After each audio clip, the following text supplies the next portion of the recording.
Welcome into Conversations with Paul Brown. Today we are on the Anderson campus of Tri-County Technical College. Our guest is, introduce yourself. Hubert McClure. You are a professor. I teach math. I'm an instructor of mathematics at Tri-County Technical College. And you do a lot of other things, and you also help Anderson County because you've been involved on one of their commissions, boards for 20 years.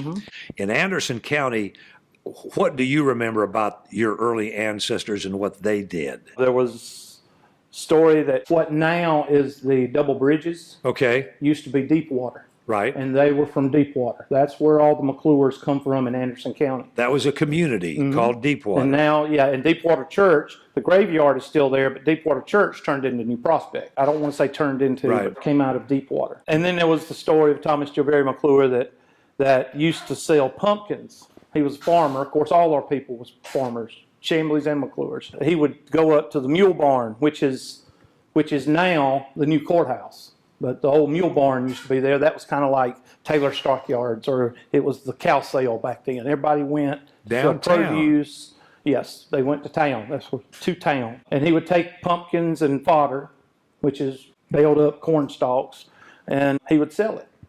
And he'd put the money, he'd hollow out a pumpkin and put the money in the pumpkin and put it under the buggy seat so it looked like the rest of the pumpkin so nobody would steal the money. And my great-grandfather, Thomas Whitfield McClure, he was Grandpa Whit. He was more of an industrious man. So was and my other great-grandfather, David Walter Chambly.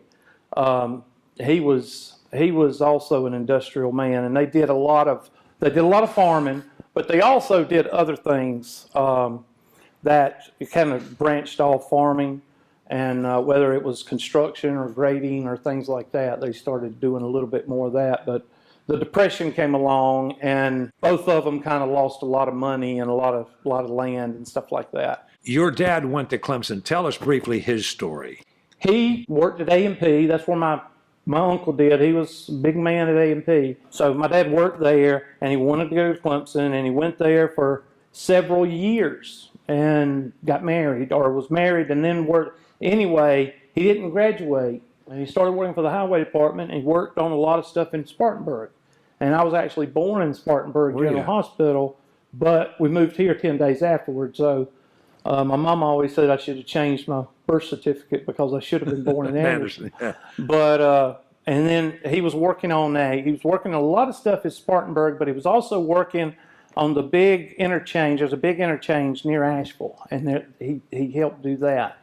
And when he came back to Anderson, he loved farming, and he also loved to do things with drainage and surveying. Really? And he started to farm, a dairy farm, and he started the business the same time, just about. The surveying business, which is the same age as I am if he was still alive. And that would be 51 years. And he did both of them. And then he would do the meat market, and then he would do something else. And then he always wanted to learn. Did you have to milk? Oh, yes. Oh, yes. But by then we had electric milkers. Yes, we did. Yes, we did. I would say somewhere around 72, 73. I was 6 years old. That's when we were milking, yes. And I milked cows till I was about 17 or 18. How many head would you milk a day? 200. Really? 250 Holsteins, yes, sir. Wow. You remember who you sold to? No, I do not. But you remember the truck coming and picking up the milk? I remember them because it was kind of a happy day for me and my sister. And because we really, didn't hate it, but looking back, we were very grateful. Yeah. High school you went to? West Side, right across the street. And did you do a whole lot in high school? No, extracurricular? Mostly with football and FFA? Football, track. We didn't have an FFA. I was always one of the country boys that had the trucks in the parking lot.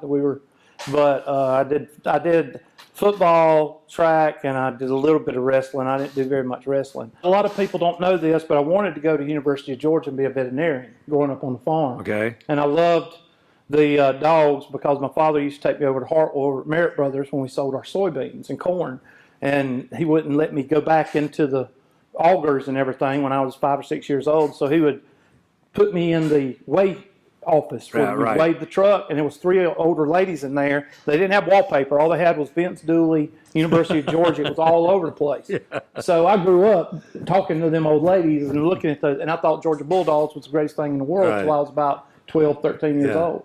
But of course, my father went to Clemson, and he later finished in 90. In fact, I have his ring on in 91. He finished. He took like a year to about a year classes and finished in environmental engineering in 91. And he liked going there and started here at Tri-County Tech. If it hadn't been for Tri-County Tech, I wouldn't be sitting here right now. Because that bridged you into Clemson? Oh, and it had to be a very heavy bridge, let me tell you.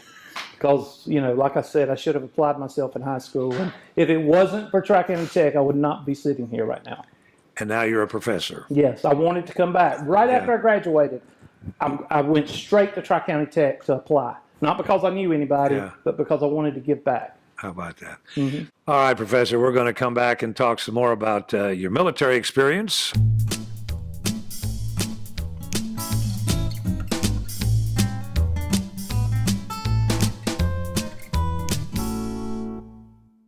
I got kind of burnt out with going to, you know, school all the time. I'd been going to school, West Side, and then Tri-County Tech, and then I was going to Clemson, and all young people get burnt out with school at a certain time. And, you know, most of them get a part-time job. I decided to join the Marine Corps, which if I had to do it over again, I'd do it 5 times. And you went to Parris Island in the summertime. Summertime, yeah, exactly. I wanted to being, you know, the football player, you know, from high school, I saw it as a challenge.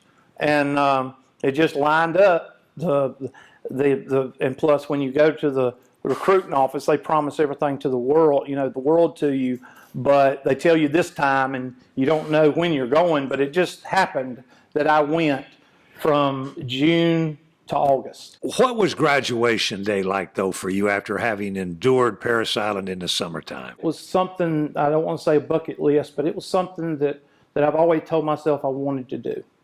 And the feeling in your heart had to have been just unbelievable, the pride. It was.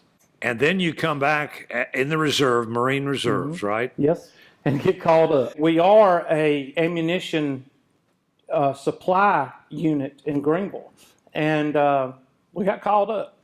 First part of December, I think it was the first 2 weeks of December, we got called up to Greenville, and then they broke us up into 3/4 of the unit, which is about 150 people. They went to Camp Lejeune, and I don't know how I got, but me and my best friend, Kenneth Dutton, we got sent to Camp Pendleton, California. We were there for less than 2 weeks because we had Christmas. Our Christmas was a little pine tree in a tent in Port Jabal, Saudi Arabia. And then from there, I went into Kandjar, and then ASP 5, which was right near the Kuwaiti border.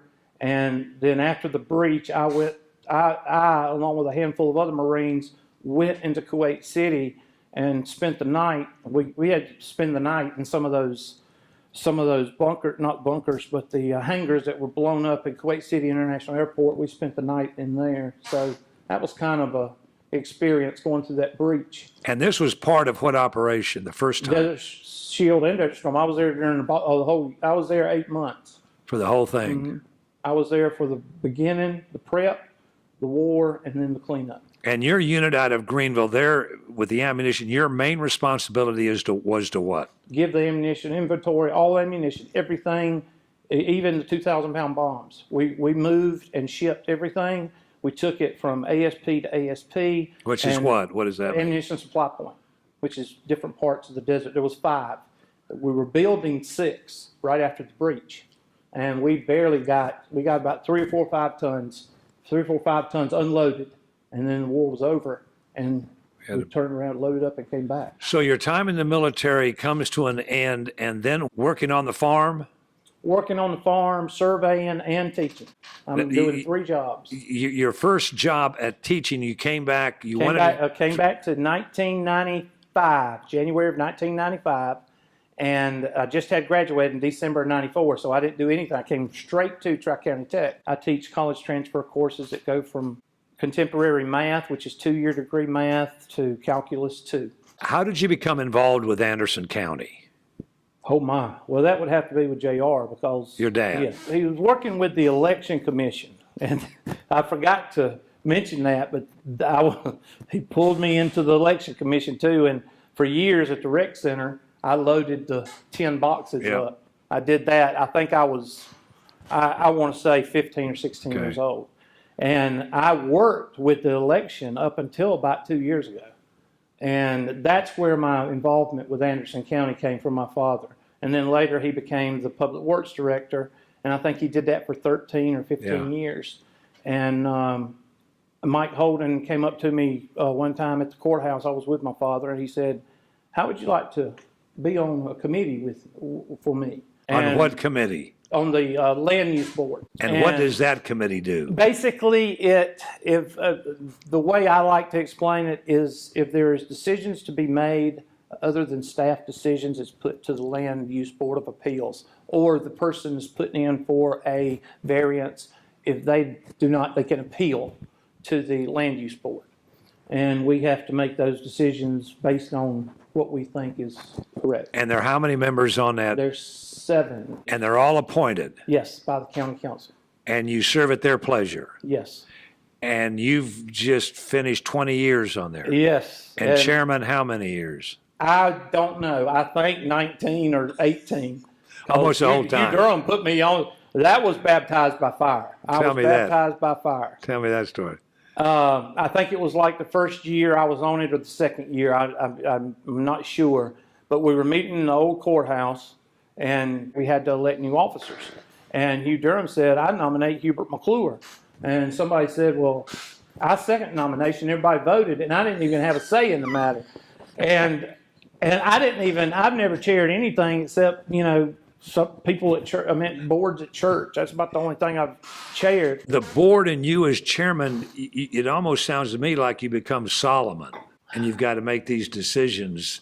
And a lot of times somebody's not going to be happy. Oh yeah, you never can please everybody.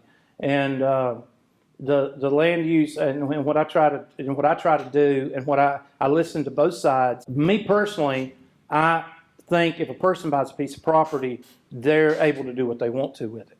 But you have to take into account that they live beside somebody. And being in surveying all my life, or well, most of my life, you see that, and you see what goes on when the neighbor don't like what this neighbor's doing. Right. And you have to, because we have to live together, and that plays into it. Although I think the property owners, and as long as the property owner has not done anything, with malice, then we have to listen to the property owner because they are the ones that own the property. We just do the best we can. You meet once a month? Yes, on second Thursday of every month. And you have a staff that helps you make these decisions? Yes, Alicia, tell me about Henry, that. They do a great job. They're very thorough, very professional. And they basically, Alicia tells us if there's anything we should watch out for, if there's a lot of controversy, if any rules have been broken, and then we take that information and we listen to both sides and we make a decision based on that. And then if our decision is not well liked, then they'll appeal it to the circuit court. So the only person above us is the circuit court. I try to tell everybody in the meetings, and I did last night, that we can't get into personalities. And it's just like I tell my students, you can disagree with each other, and you can talk to each other, but you can't bring in personalities. And I try to emphasize that. Thank you for your service to your country and to Anderson County. And I know that 20 years, that's pretty significant of you giving of your time. I didn't think it was that large. Our guest has been Hubert McClure. We want to thank him for all that he has done. We want to thank each of you for tuning in and invite you to be back with us next week, same time, for our next edition of Conversations with Paul Brown. Until then, take care, everybody.